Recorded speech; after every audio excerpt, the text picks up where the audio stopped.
Merhaba arkadaşlar, kanalıma hoş geldiniz. Şöyle bir bebe yünüm var. Bununla güzel bir model başlayacağız. Şöyle orta kalınlıkta 100 gram 250 metre uzunluğu olan bir ip. İpime uygun kullanacağım şiş 3,5 numara. Dilerseniz yapım aşamalarına geçelim. Evet, ilmeklerimizi çıkartarak başlıyoruz. Bu model için ilmek sayısı 2 ve 2'nin katları. Şöyle göstereyim. Her model 2 ilmekten oluşuyor. Yani çift sayıda yapmamız gerekiyor ilmek sayımızı.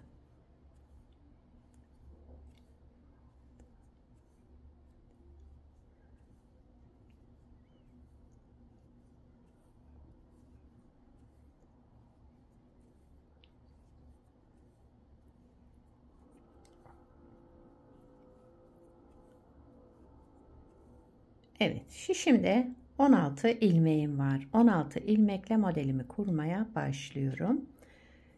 Ben şöyle birkaç sıra haroşa lastik yapacağım.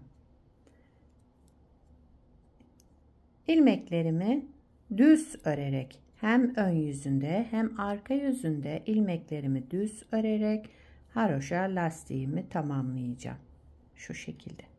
İsterseniz ters örerek de yapabilirsiniz. Hem ön yüzünde hem arka yüzünde ters örünce de yani haroşa lastiğiniz oluşur. Düz örerseniz de haroşa lastiğiniz oluşur. Şöyle 4 sıra örerek 2 diş haroşa lastiğimi tamamladım. Modelimiz 4 sıradan oluşuyor. Hep bu 4 sıranın tekrarını yapacağız. Birinci sıra ön yüzündeyim.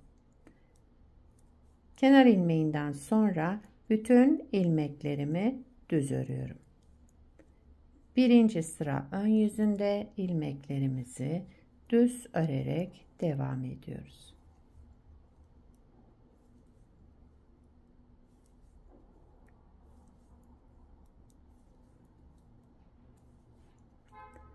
Kenar ilmeğimi de düz ördüm. İkinci sıra arka yüzündeyim. Kenar ilmeğinden sonra bütün ilmeklerimi ters örüyorum.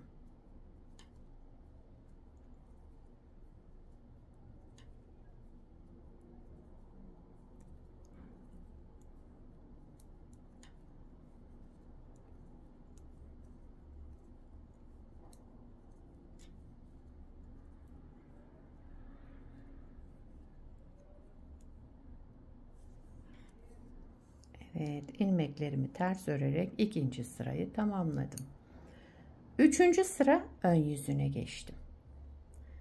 Üçüncü sıra ön yüzünde kenar ilmeğinden sonra bir ilmek artırma yaptım. Sıradaki iki ilmeğimin ikisini bir düz örerek kestim sola doğru. Bir ilmek artırma yaptım. Sıradaki iki ilmeğimi düz örerek sola doğru kestim. Önce artırma, daha sonra iki ilmeğin ikisini bir alarak sola doğru keselim.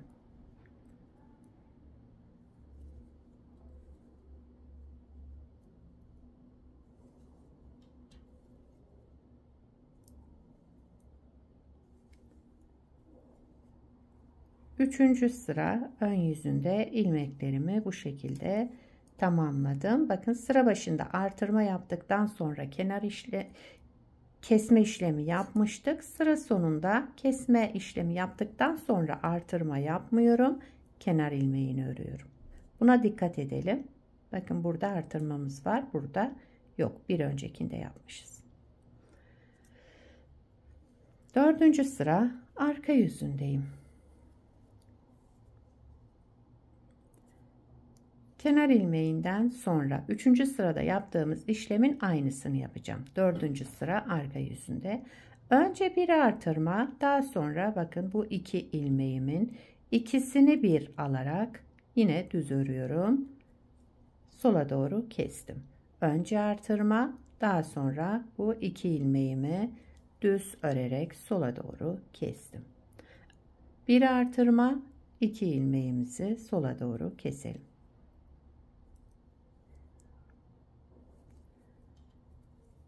Dördüncü sırayı da tamamlayalım. Modeli bir kez kurmuş olduk. Modelimiz böyle devam ediyor. Gördüğünüz gibi gayet kolay ve çabuk ilerleyen bir model. Örgüye yeni başlayanlar bile kolaylıkla yapabilirler. Bakın sıra sonuna gelince kesme işleminden sonra kenar ilmeğimi örüyorum. Evet, modeli bir kez kurduğum model böyle. İsterseniz bir kez daha kuralım.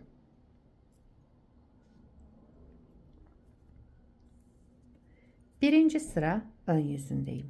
Kenar ilmeğinden sonra bütün ilmeklerimi düz örüyorum.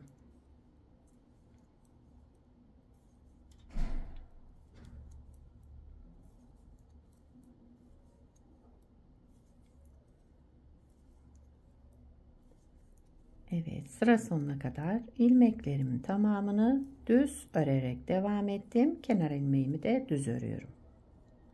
Bakın şöyle. İkinci sıra arka yüzündeyim. Kenar ilmeğinden sonra bütün ilmeklerimi ters örüyorum.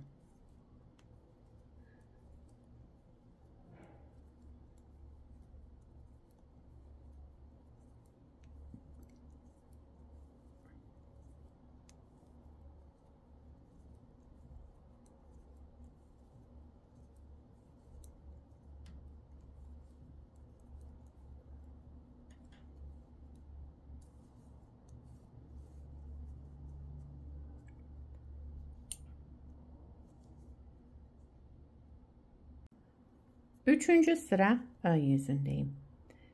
Kenar ilmeğinden sonra bir ilmek artırma yaptım. Daha sonra şu iki ilmeğimin ikisini bir alarak düz ördüm. Sola doğru kestim. Bir artırma, iki ilmeği bir örerek sola doğru keselim. Bir artırma, iki ilmeği sola doğru keselim. Üçüncü sıra ön yüzünde önce artırma, daha sonra iki ilmeği düz örerek sola doğru keselim. Sıra sonuna kadar böyle devam ediyoruz. Evet. İki ilmeğimi kestikten sonra kenar ilmeğimi düz örüyorum. Bakın. Dördüncü sıra arka yüzündeyim. Kenar ilmeğinden sonra yine bir artırma yaptım. Sıradaki iki ilmeğimi şöyle düz örerek kestim. Üçüncü sırada yaptığımız işlemi yapıyoruz yine. Dördüncü sıra arka yüzünde. Önce artırma yapıyoruz. Daha sonra sıradaki iki ilmeğimiz. Bakın şu iki ilmeği ikisini bir alarak düz örelim. Sola doğru keselim.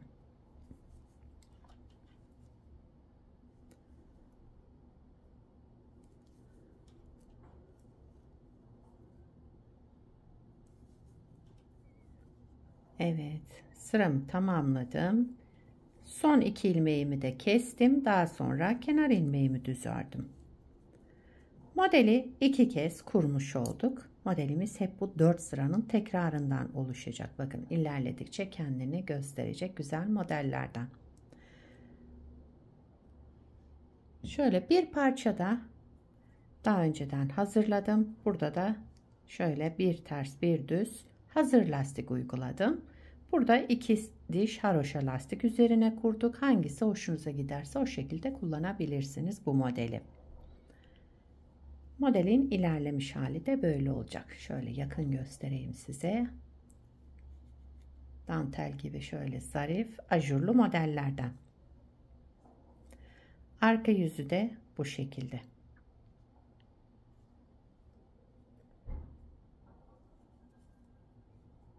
Bu modeli her türlü örgü projelerinizde kullanabilirsiniz. Özellikle yazlık ve mevsimlik örgülerinizde de daha güzel olacağını düşünüyorum. Yetişkin örgülerinde, çocuk örgülerinde etol şal yapabilirsiniz. Yelek, hırka hepsinde kullanabilirsiniz. Biz arada iki sıra şöyle bir düz bir ters yapmıştık. Bunu daha da artırabilirsiniz. Daha az ajurlu bir model olur o zaman. Size fikir olsun. Şöyle bırakayım. Evet. Sizler de nelerde kullanacaksınız bu modeli, onları yorumlarda belirtirseniz sevinirim. Beni buraya kadar izlediyseniz bir beğeni yapmayı, yorum yapmayı, beni desteklemeyi unutmayın. Şimdiden hepinize teşekkürler. Yapacak olanlara kolay gelsin. Bir sonraki videoda görüşmek üzere. Hoşça kalın.